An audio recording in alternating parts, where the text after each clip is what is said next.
మోకాల ఆపరేషన్లు జరుగుతున్నాయి. ఇంకొక 40-50 కంట్రీస్లో ఆపరేషన్స్ లేవు. ఎన్నో డిఫరెంట్ ట్రీట్మెంట్స్ ఉన్నాయి. నేనేమంటానంటే ఈ సొసైటీలో అది చేంజ్ అవ్వాలి.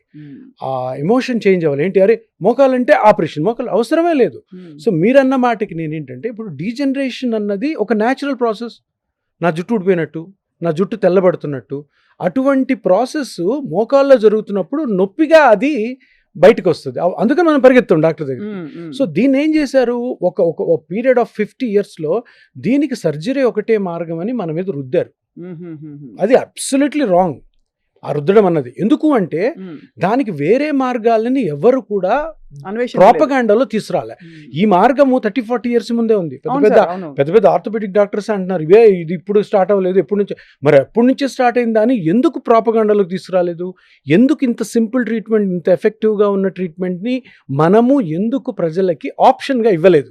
నేను ఇచ్చాను ఆప్షన్. సో ఎందుకని ఇప్పుడు ప్రజలు దాన్ని టేకప్ చేశారు కాబట్టి ప్రజలందరికీ తెలిసింది ఏంటంటే ఆపరేషన్ కాదు, ఇంకొక మార్గం కూడా చాలా ఎఫెక్టివ్ మార్గము ఉంది అన్న విషయం తెలిసింది. సో డీజనరేషన్ ఆపడం కాదు, డీజనరేషన్ని రీజనరేషన్ చేయడమే మన రీజనరేటివ్ థెరపీ.